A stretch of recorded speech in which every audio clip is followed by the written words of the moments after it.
Bonjour, c'est encore Fuman et c'est encore un plaisir de vous retrouver. Nombreux, j'espère. Précédemment, nous parlions de définition. J'espère que vous avez regardé la vidéo. Si ce n'est pas le cas, je vous invite à faire un pas en arrière et à regarder cette émission. Cela vous sera utile pour la suite. Thomas Kuhn, dans son livre La structure des révolutions scientifiques, dit que la science progresse par des périodes de sciences normales suivies chaque fois de périodes de sciences extraordinaires, de révolutions. Ces révolutions viennent de redéfinition de concepts simples. Prenez par exemple en physique, quand on est parti de la science de Newton vers la science d'Einstein, la relativité. Et tout cela s'est passé juste parce qu'Einstein a redéfini des concepts de base tels que le temps, l'espace, la gravité. Qu'est-ce que ça implique?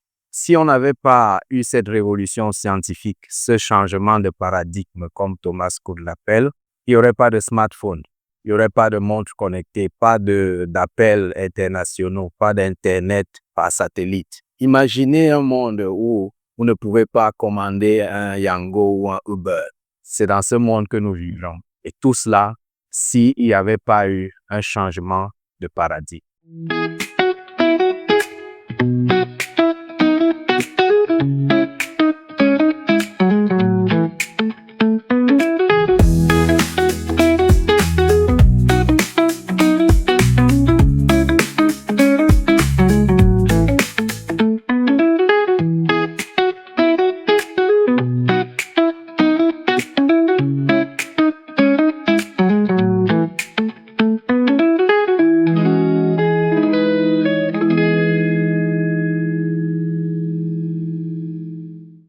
Vous comprenez donc qu'il suffit d'une mauvaise définition pour que votre vie bascule dans une autre époque, dans une époque sombre. Il suffit que vous ayez une définition inappropriée pour que votre choix de conjoint, votre façon de vous vêtir, ou même le choix de votre métier vous plonge dans un désarroi sur le long terme. Vous comprenez aussi pourquoi Satan insiste chaque fois à redéfinir les choses. En fait, chaque mauvaise voie est une redéfinition d'un concept que Dieu a mis en place.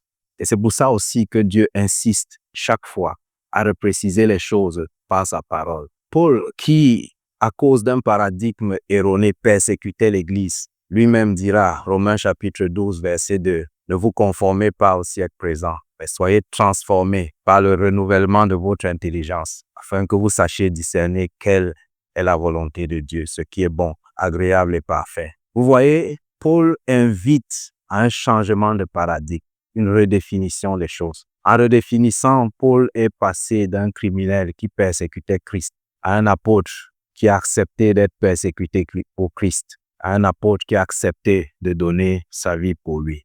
Écoutez aussi ce que le psalmiste dit dans le psaume 119 au verset 9. Il dit « Comment le jeune homme, la jeune femme aussi, rendra-t-il pur son sentier en se dirigeant d'après ta parole. » Il parle de la parole du Seigneur.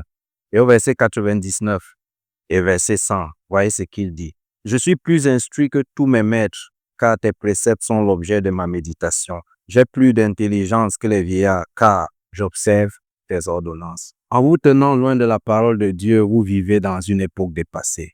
Peut-être même vivez-vous à l'époque de l'âge de la pierre taillée. Si vous revenez à la parole de Dieu, il y aura un changement de paradigme, une redéfinition qui vous permettra de discerner jusqu'à comprendre même quelle est la volonté de Dieu. Les choses seront complètement différentes pour vous. Imaginez que vous viviez tout de suite dans une époque où vous n'avez pas de smartphone, où vous n'avez pas d'Internet, pas de GPS et tout cela.